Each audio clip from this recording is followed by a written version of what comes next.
Plenty of action ahead in the Women's Rugby World Cup tomorrow. 4 matches across pools A and B. Let's take a look at some of the key talking points. I'm the Rugby Tourist. Let's dive in. Let's begin with Canada-Wales. Canada will be looking to build on their emphatic 65-7 win over Fiji, bringing in Karen Paquin at number 7 after a cameo and late try last week.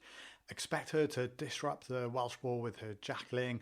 She's going to be crucial to making sure that Wales don't get that momentum. Sophie Dagoda moves into the second row and she'll be providing that leadership and momentum much needed for Canada. But this is a side coming in confident and it could be a very difficult challenge for Wales. The coach admitted for Wales that changes were needed. It was a heavy defeat and disappointing defeat for the Welsh. This is a must-win game after that poor performance. Backs mostly unchanged. Karis Cox coming in at 13. Bit more change in the forwards. Cecilia Tupilotu coming in at tight head. Definitely one to watch. Good scrummaging and ball carrying. And they'll need that if they're going to allow the likes of Jasmine Joyce to get out and score tries for them. Canada will be expected favourites. Wales do have a chance if they can get it all to click together. They do have the skills to get those tries that they need, but it's going to be a tough ask. Moving on to Scotland and Fiji. One key change for Scotland, Ellis Martin replaces Skeldon at hooker. They'll be building their momentum. They'll be super confident after that win against Wales.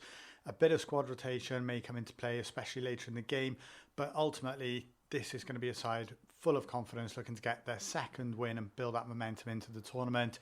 Rachel Malcolm will provide that steely defence and leadership they need with Chloe Rowley. Definitely a threat on the counter-attack. As the ball breaks up, we'll want to get those counter-attacks in and be looking to score some tries. Several changes for Fiji. After a heavy defeat to Canada, they'll be looking to build the experience into their squad. Aloisi Nakothi brings some sevens pace and footwork skills, dangerous in that broken play. Veronesi Detavutu offers some powerful midfield running, will be crucial for them to get on the front foot. The expected result is going to be Scotland almost definitely winners, but Fiji will be aiming to get some tries on there, get the crowd behind them. They're the underdogs, they're going to get the support, and they'll be hoping to get on that front and get some names on the board. Moving to Pool A, England, Samoa. England are going to be rotating that squad, but you're not going to see any drop in quality really. This is a squad full of stars. Key players are going to be kept fresh, and we're going to see some players fighting for that starting position. Marley Packer is defensive leader and great at the breakdown. Helena Rowland will be the playmaker, controlling the tempo and making sure that those backs get involved and we get a number of scores. This is a chance for players that may not be in the starting 15 to make their claim.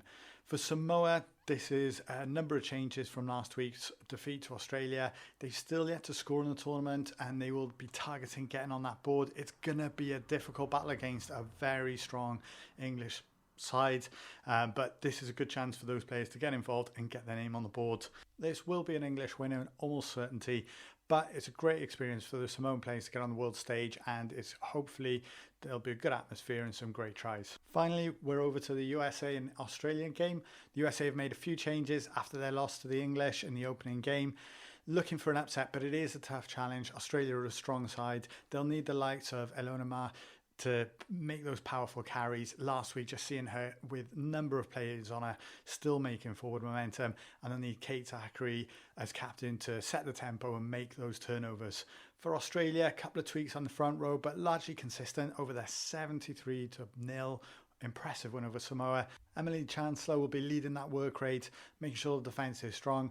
And Moleka, they're just at 20 years old, central to Australia's attack with her control and kicking. We would expect an Australian victory here with their confidence and the quality they've got, but don't rule out the USA. There is a small chance if they can get it right together, and with some of those stars, they could definitely pose a threat. Lots to look forward to tomorrow. Let me know what your thoughts are. Are you looking forward to a particular game? Which stars do you think are going to shine? Have you managed to go to a game yet? And if so, what did you think? Like and subscribe for more 2025 World Cup content.